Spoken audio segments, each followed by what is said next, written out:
Hello friends, enjoy to ലൈഫിൻ്റെ പുതിയൊരു വീഡിയോയിലേക്ക് എല്ലാവർക്കും സ്വാഗതം. ഞാനിന്ന് നമ്മൾ ശ്രദ്ധിക്കേണ്ട ഒരു കാര്യത്തെപ്പറ്റി പറയാനാണ് ഈ വീഡിയോ ചെയ്യുന്നത്.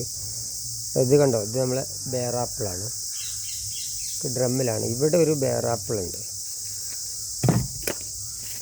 വേണ്ട. ഇത് ഞാൻ അവിടെ ഡ്രമ്മിലായിരുന്നു വെച്ചിരുന്നത്, പക്ഷേ ഞാൻ ഇങ്ങോട്ട് മാറ്റി വെച്ചതാണ് നിലത്തേക്ക്.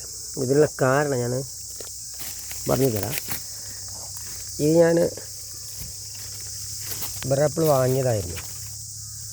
ഈ ബേറാപ്പിൾ വാങ്ങുമ്പോൾ നല്ലോണം ശ്രദ്ധി. ബേറാപ്പിൾ അതേപോലെ സപ്പോർട്ടൊക്കെ വരുന്നൊരു കുഴപ്പമാണ്. നമ്മൾ ചെയ്യുമ്പോൾ അതിൻ്റെ റൂട്ടിൽ ഏതെങ്കിലും അതേ കമ്മ്യൂണിറ്റിയിൽപ്പെട്ട ഏതെങ്കിലും റൂട്ടിലായിരിക്കും നമ്മൾ സയൺ എടുത്തിട്ട് ഇത് ഗ്രാഫ്റ്റ് ചെയ്യുന്നത് അല്ലെങ്കിൽ വഡ് ചെയ്യുന്നത്.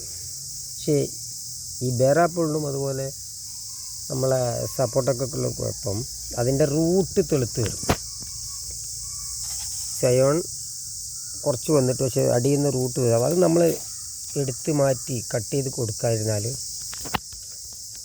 പലപ്പോഴും പിന്നെ സയോണിന് വളർച്ച ഉണ്ടാവില്ല. അടിയിൽ നിന്ന് തെളുത്ത് വരുന്ന ആ റൂട്ട് വളർന്നു വന്നിട്ട് വലിയ മരമാവും. അപ്പോൾ സയോൺ ഉണങ്ങും. അങ്ങനെ ഉണങ്ങിപ്പോയ ഒരു സയോൺ ഉണങ്ങിയിട്ട് പിന്നെ നമ്മുടെ അതിൻ്റെ റൂട്ട് ഇതെന്താണ് സാധനം എന്ന് എനിക്ക് അറിഞ്ഞുകൂടാ.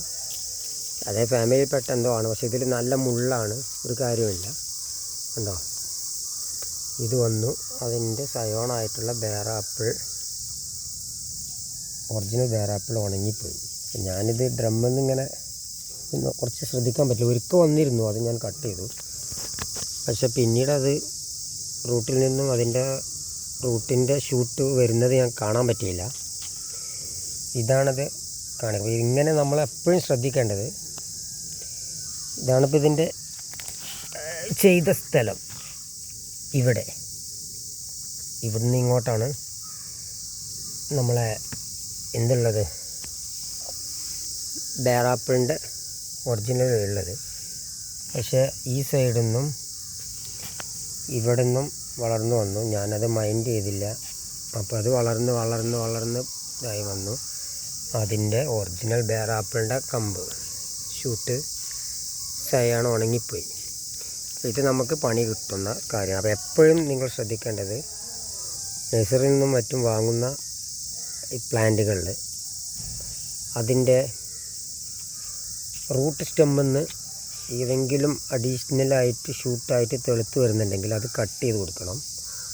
ഇല്ലെങ്കിൽ അത് വളരുകയും അതിൻ്റെ ഒറിജിനലായിട്ടുള്ള നമ്മൾ ഏത് പ്ലാന്റാണോ, മാവായാലും